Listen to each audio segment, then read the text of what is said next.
तुम एक इंसान हो, तुम्हें चीज़ें चाहिए होती है, महंगा घर, महंगी गाड़ी या महंगा फ़ोन या वो महंगी चीज़ें जो तुम्हारे पड़ोसी के पास है। मगर यहाँ एक प्रॉब्लम है। क्या तुमने कभी ये सोचा है ये सारी चीज़ें आती कहाँ से हैं? कोई तो इन्हें बनाता होगा, कोई इन्हें मार्केट में लाता होगा और सबसे इंपॉर्टेंट बात, कोई तुम्हें कन्विंस करता है कि तुम ये चीज़ें खरीदो। और इसी पूरे प्रोसेस को कहते हैं बिजनेस। बिजनेस बेसिकली एक सिस्टम है जो आइडिया को वो रियल प्रोडक्ट में कन्वर्ट करता है, प्रोडक्ट को पैसे में, और फिर उसी पैसे को और बड़े लेवल पे ग्रो करता है। इसी वजह से तुम्हारे पास 20,000 का स्मार्टफोन है, इसी वजह से अमेजोन या फ्लिपकार्ट 1-2 दिन में डिलीवरी कर देते हैं, और इसी वजह से एक सिंपल ग्रोसरी शॉप में भी इतनी वैरायटीज हैं। आज हम समझेंगे कि ये पूरा सिस्टम काम कैसे करता है, रेवेन्यू क्या होता है, प्रॉफिट कैसे बनता है, मार्केटिंग का क्या रोल है, सब कुछ एकदम सिंपल लैंग्वेज में। तो देखो, बिजनेस का सबसे बेसिक आइडिया, अगर तुम बिजनेस को बिल्कुल सिंपल फॉर्म में समझो तो लॉजिक ये है, तुम कोई वैल्यू क्रिएट करते हो, उसे मार्केट में सेल करते हो, और जितना खर्चा आया उससे ज्यादा में बेचते हो। जो बीच का डिफरेंस होता है वही प्रॉफिट होता है। और रियलिटी ये है कि प्रॉफिट ही मेन रीजन है कि बिजनेस एग्जिस्ट करता है। अगर प्रॉफिट नहीं है तो वो या तो सिर्फ पैशन प्रोजेक्ट है या चैरिटी है, या फिर वो बिजनेस ज्यादा टाइम टिकने वाला नहीं। एक सिंपल फॉर्मूला, हर बिजनेस एक बेसिक रूल फॉलो करता है, revenue minus cost equals profit. Revenue मतलब टोटल पैसा जो बिजनेस अर्न करता है,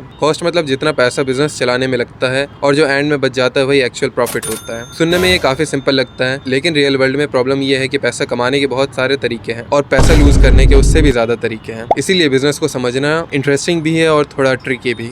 अब तक तुम्हें ये समझ आ गया होगा बिजनेस का कोर आइडिया क्या है, वैल्यू क्रिएट करो, बेचो और प्रॉफिट कमाओ। अब सवाल आता है, रेवेन्यू आखिर होता क्या है? तो देखो, रेवेन्यू सिंपल लैंग्वेज में वो टोटल पैसा है जो बिजनेस अपने प्रोडक्ट या सर्विस को बेचकर कमाता है। ध्यान रहे, रेवेन्यू प्रॉफिट नहीं होता। मतलब अगर तुम्हारी एक छोटी सी क्लॉथिंग शॉप है और तुमने महीने के 5 लाख की सेल की तो ये तुम्हारा रेवेन्यू है, लेकिन इसमें से रेंट, स्टाफ सैलरी, स्टॉक का कॉस्ट सब माइनस करना पड़ेगा, तब जाके एक्चुअल प्रॉफिट आएगा। अब क्वेश्चन आता है, कंपनीज का रेवेन्यू कैसे आता है? तो देखो, अलग अलग बिजनेस के अलग अलग तरीके हैं पैसे कमाने के। इसको कहते हैं बिजनेस मॉडल्स। चलो कुछ इंपॉर्टेंट मॉडल्स समझते हैं। पहला है B2C, बिजनेस टू कंज्यूमर। यहाँ बिजनेस डायरेक्टली तुम्हें सेल करता है, जैसे फ्लिपकार्ट, अमेजोन, रिलायंस डिजिटल या तुम्हारा लोकल शॉप। इसमें क्या होता है, तुम जल्दी डिसाइड करते हो, अमाउंट रिलेटिवली छोटा होता है और मार्केटिंग का बहुत बड़ा रोल होता है। फिर आता है B2B, यहाँ एक बिजनेस दूसरे बिजनेस को सेल करता है, जैसे TCS या इन्फोसिस कंपनीज को सॉफ्टवेयर सर्विसेज देती है, या कोई मैन्युफैक्चरर दूसरी कंपनी को रॉ मटेरियल देता है। इसमें डील्स बड़े होते हैं, डिसीजन लेने में टाइम लगता है और रिलेशनशिप बहुत इंपॉर्टेंट होता है। तीसरा है सब्सक्रिप्शन मॉडल, यहाँ तुम एक बार में नहीं, हर मंथ या ईयर पे करते हो, जैसे नेटफ्लिक्स, स्पॉटिफाई। इसका सबसे बड़ा एडवांटेज क्या है? तो देखो, बिजनेस को पता होता है कि हर मंथ कितना पैसा आने वाला है, इससे इनकम प्रेडिक्टेबल हो जाता है और प्लानिंग इजी हो जाती है। फोर्थ, मार्केट प्लेस मॉडल, यहाँ बिजनेस खुद प्रोडक्ट नहीं बेचता, सिर्फ बायर और सेलर को कनेक्ट करता है, जैसे अमेजोन, मीशो, OLX। ये लोग क्या कमाते हैं? कमीशन। मतलब अगर कोई सेलर 1000 का प्रोडक्ट बेचता है तो प्लेटफॉर्म उसमें से अपना कट ले लेता है। फिफ्थ है प्रीमियम मॉडल, इसमें बेसिक चीजें फ्री होती है और प्रीमियम चीजों के लिए पैसे देने पड़ते हैं, जैसे स्पॉटिफाई फ्री वर्जन एड्स के साथ, प्रीमियम में एड्स नहीं, या Canva basic free, advance feature paid. इनका गोल क्या होता है? ज्यादा से ज्यादा यूजर्स को अपने प्लेटफॉर्म पे लाना और उनमें से थोड़े लोगों को पेड में कन्वर्ट करना। सिक्स्थ है D2C, यहाँ ब्रांड्स डायरेक्टली तुम्हें सेल करते हैं, बीच में कोई मिडिल मैन नहीं होता, जैसे मामाअर्थ, बोट या बेवकूफ। एडवांटेज, ज्यादा प्रॉफिट मार्जिन होता है क्योंकि रिटेलर को कमीशन नहीं देना पड़ता। अब एक इंपॉर्टेंट बात समझो, रेवेन्यू सुनने में ग्लैमरस लगता है, 100 करोड़ का बिजनेस, 500 करोड़ का टर्नओवर, लेकिन सच ये है, सिर्फ रेवेन्यू से कुछ नहीं होता अगर तुम उसमें से पैसा नहीं बचा पा रहे हो। रेवेन्यू इंप्रेसिव लगता है, लेकिन बिजनेस को बचाता या गिराता कॉस्ट है। तो अब कॉस्ट क्या होता है? तो देखो, कॉस्ट मतलब वो सारा पैसा जो तुम बिजनेस चलाने के लिए स्पेंड करते हो, चाहे सेल्स हो या ना हो। कुछ एक्सपेंसेस जो हमेशा चलेंगे ही, और जनरली कॉस्ट 2 टाइप के होते हैं। पहला है कॉस्ट ऑफ गुड्स सोल्ड, ये वो डायरेक्ट कॉस्ट है जो प्रोडक्ट बनाने में लगता है। एग्जांपल से समझो, अगर तुम एक टी-शर्ट ब्रांड चला रहे हो तो फैब्रिक का कॉस्ट, प्रिंटिंग, स्टिचिंग, ये सब COGS में आते हैं। अगर तुम फूड बिजनेस कर रहे हो तो इंग्रेडिएंट्स जैसे आटा, ऑयल, सब्जी, ये सब COGS में आते हैं। सिंपल लॉजिक, जितना कम COGS होगा उतना ज्यादा तुम्हारा प्रॉफिट मार्जिन होगा। सेकंड आता है ऑपरेटिंग एक्सपेंसेस, ये वो सारे बाकी एक्सपेंसेस है जो बिजनेस चलाने के लिए लगते हैं, जैसे शॉप का रेंट, एम्प्लॉय की सैलरी, मार्केटिंग का पैसा, electric bill, software tools, taxes. और सबसे इंटरेस्टिंग बात, चाहे तुम एक भी प्रोडक्ट सेल ना करो, ये एक्सपेंसेस फिर भी लगेंगे। अब कॉस्ट को थोड़ा और सिंपल करते हैं। पहला है फिक्स्ड कॉस्ट, जो सेम रहता है चाहे सेल्स कुछ भी हो, जैसे रेंट, सैलरी। फिर आता है वेरिएबल कॉस्ट, जो सेल्स के साथ चेंज होता है, जैसे पैकेजिंग, डिलीवरी, रॉ मटेरियल। अब आता है रियल गेम, प्रॉफिट मार्जिन। सिर्फ प्रॉफिट देखना इनफ नहीं होता, स्मार्ट बिजनेसेस मार्जिन देखते हैं। अब आता है ग्रॉस प्रॉफिट मार्जिन, ये बताता है कि प्रोडक्ट बनाने के बाद कितना पैसा बचा। एग्जांपल से समझो, तुमने एक सामान 1000 में बेचा और उसे बनाने में 400 रुपए लगे, तो 600 बचे, ये तुम्हारा ग्रॉस प्रॉफिट है। मतलब तुम्हारा मार्जिन रफली 60% है, मतलब तुम हर सेल पे काफी अच्छा बचा रहे हो। फिर आता है ऑपरेटिंग प्रॉफिट मार्जिन, अब इसमें तुम अपने बाकी एक्सपेंसेस भी माइनस करते हो, जैसे रेंट, सैलरी, मार्केटिंग। ये बताता है कि तुम बिजनेस कितने एफिशिएंटली चला रहे हो। फिर आता है नेट प्रॉफिट मार्जिन, ये फाइनल रियलिटी है, सब कुछ माइनस करने के बाद टैक्स, इंटरेस्ट, सब के बाद जो पैसा बचता है वही एक्चुअल प्रॉफिट है। रियलिटी चेक, बहुत सारे बिजनेस 1 करोड़ का रेवेन्यू दिखाते हैं लेकिन एंड में प्रॉफिट सिर्फ 2 से 3 लाख होता है। मतलब काम बहुत बड़ा है लेकिन बचा कुछ नहीं। इसलिए स्मार्ट फाउंडर्स हमेशा ये देखते हैं कितना कमा रहे हैं से ज्यादा कितना बचा रहे हैं। अब एक और इम्पोर्टेंट बात, तुम्हारे पास बेस्ट प्रोडक्ट हो सकता है, बेस्ट प्राइसिंग हो सकती है, लेकिन अगर लोगों को पता ही नहीं कि तुम एग्जिस्ट करते हो तो तुम्हारा बिजनेस ग्रो ही नहीं करेगा। अब यहीं से एंट्री होती है मार्केटिंग की।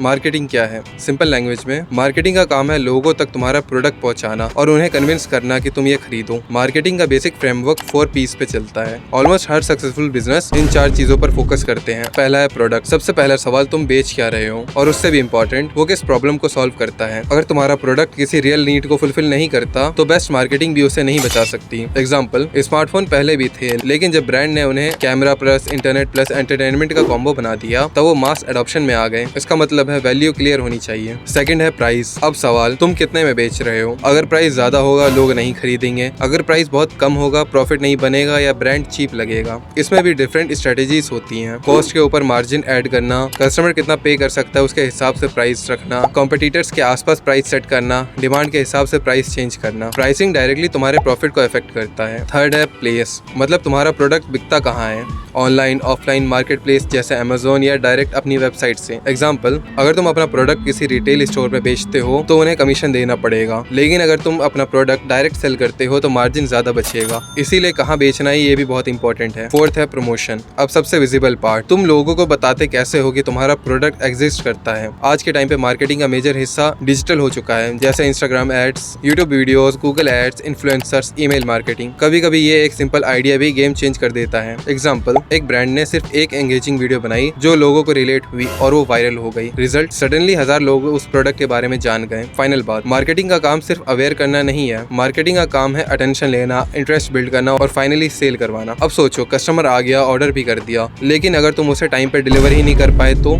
या प्रोडक्ट प्रॉपर्ली मैनेज नहीं हो रहा तो पूरा सिस्टम टूट जाएगा। और यही सब रियल गेम स्टार्ट होता है, ऑपरेशंस। क्योंकि कस्टमर लाना एक स्टेप है लेकिन उन्हें प्रोडक्ट डिलीवर करना वो असली टेस्ट है। ऑपरेशंस क्या होते हैं? सिंपल वर्ड्स में, ऑपरेशन वो बैकएंड सिस्टम है जो इंश्योर करता है कि प्रोडक्ट सही टाइम पे सही क्वालिटी में कस्टमर तक पहुंच जाए। अगर ये स्ट्रॉन्ग नहीं हुआ तो बेस्ट मार्केटिंग भी फेल हो जाएगी। Supply chain. सप्लाई चेन का मतलब है रॉ मटेरियल से लेकर फाइनल डिलीवरी तक का प्रोसेस। एग्जांपल से समझो, एक सिंपल टी शर्ट ब्रांड के लिए कॉटन इंडिया में ग्रो होता है, फैब्रिक किसी और जगह बनता है, फिर स्टिचिंग होती है, फिर प्रिंटिंग होती है, फिर वेयर हाउस में जाता है और फाइनली कस्टमर के घर डिलीवर होता है। हर स्टेप में कॉस्ट लगती है, हर जगह में डिले का रिस्क होता है। इसलिए जितनी एफिशिएंट सप्लाई चेन होगी उतना ही ज्यादा प्रॉफिट और कस्टमर सेटिस्फेक्शन होगा। अब आता है इन्वेंट्री मैनेजमेंट। अब एक और इंटरेस्टिंग प्रॉब्लम, तुम्हारे पास कितना स्टॉक होना चाहिए। अगर तुम ज्यादा स्टॉक रखते हो तो पैसा प्रोडक्ट्स में ब्लॉक हो जाएगा। अगर तुम्हारे पास कम स्टॉक है तो ऑर्डर्स फुलफिल नहीं होंगे, कस्टमर्स लूज हो जाएंगे। इसलिए बिजनेसेस बैलेंस मेंटेन करते हैं। एक पॉपुलर अप्रोच है जस्ट इन टाइम, मतलब जब जरूरत हो तभी स्टॉक लाओ। इससे वेस्ट कम होता है और कैश फ्लो बेटर रहता है। अब आता है कस्टमर एक्विजिशन कॉस्ट, CAC। अब मार्केटिंग को मेजर कैसे करते हैं? CAC मतलब एक कस्टमर को लाने में कितना पैसा लग रहा है। एग्जाम्पल, अगर तुमने एड्स पे 10,000 स्पेंड किए और 200 कस्टमर आए तो एक कस्टमर की कॉस्ट हुई 50 rupees. Life time value, LTV। अब दूसरी साइड देखो, एक कस्टमर तुम्हें टोटल कितना पैसा कमा के देता है। एग्जाम्पल, अगर कोई कस्टमर हर महीने 500 स्पेंड करता है और 2 साल तक हमेशा खरीदता है तो उसकी टोटल वैल्यू हुई 12,000 रुपए। गोल्डन रूल, LTV हमेशा CAC से ज्यादा होना चाहिए। अगर तुम 50 खर्च करके कस्टमर ला रहे हो, आइडियली वो तुम्हें 150 या उससे ज्यादा का प्रॉफिट देना चाहिए। अगर ऐसा नहीं है तो तुम हर सेल पे लॉस कर रहे हो, चाहे रेवेन्यू कितना भी हो। अब आता है स्केलिंग। बिजनेस को बड़ा कैसे बनाते हैं? हर बिजनेस स्मॉल स्टार्ट होता है लेकिन विनर वो होता है जो स्केल कर पाते हैं। कुछ कॉमन तरीके, पहला है organic growth, slow but stable. Marketing से नए कस्टमर लाना या एग्जिस्टिंग कस्टमर्स को ज्यादा सेल करना। सेफ है लेकिन टाइम लगता है। सेकंड है फंडिंग, यहाँ बिजनेस इन्वेस्टर से पैसा उठाते हैं, इससे वो फास्ट ग्रो करते हैं लेकिन बदले में अपनी ओनरशिप का कुछ हिस्सा देना पड़ता है। थर्ड है एक्विजिशन, कभी कभी फास्टेस्ट ग्रोथ का तरीका होता है दूसरी कंपनी को खरीद लेना, इससे डायरेक्टली कस्टमर्स, टेक्नोलॉजी और मार्केट मिल जाता है। फोर्थ है फ्रेंचाइजी, यहाँ तुम अपना ब्रांड दूसरे लोगों को यूज करने देते हो, वो लोग अपना स्टोर खोलते हैं और तुम्हें फी देते हैं। तुम्हारा ब्रांड ग्रो होता है विदाउट तुम्हें हर लोकेशन मैनेज करना पड़े। अब तक तुमने ऑलमोस्ट पूरा सिस्टम समझ लिया, लेकिन अब सबसे इंटरेस्टिंग पार्ट बचा है, रियल वर्ल्ड में ये सारी चीजें काम कैसे करती है। चलो 2 बड़े एग्जांपल से समझते हैं। First example, Apple. सोचो एक ब्रांड जो प्रीमियम प्राइसिंग पे फोकस करता है। एप्पल का मॉडल सिंपल है, डायरेक्ट कस्टमर को सेल करना है, हाई प्राइस चार्ज करना है और स्ट्रॉन्ग ब्रांड बिल्ड करना है। उनकी अर्निंग का मेजर पार्ट आता है आईफोन से, सर्विसेज से और बाकी प्रोडक्ट्स से। उनकी स्ट्रेंथ क्या है? तो देखो, लोग उन पे ट्रस्ट करते हैं, ब्रांड लॉयल्टी स्ट्रॉन्ग है, एक बार इकोसिस्टम में आ गए तो बाहर निकलना मुश्किल होता है। मतलब अगर तुम आईफोन यूज करते हो तो चांसेस हाई है कि तुम एयरपोर्ट्स, iCloud या और एप्पल प्रोडक्ट्स भी यूज करोगे।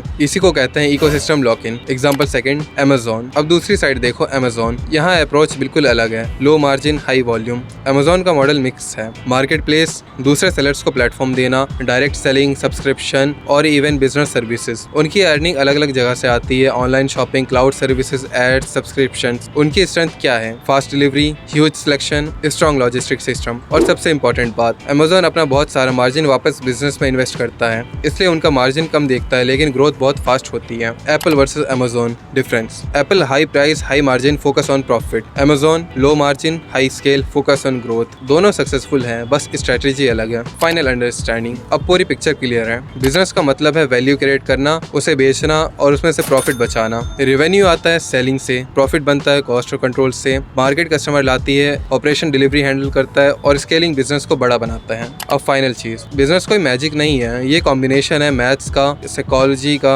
और एग्जीक्यूशन का। जो इन तीन चीजों को समझ लेता है वो किसी भी इंडस्ट्री में ग्रो कर सकता है। और अगर तुम्हें ये समझ आ गया तो तुम सिर्फ कस्टमर नहीं रहे, तुम सिस्टम को समझने वाले बन गए हो।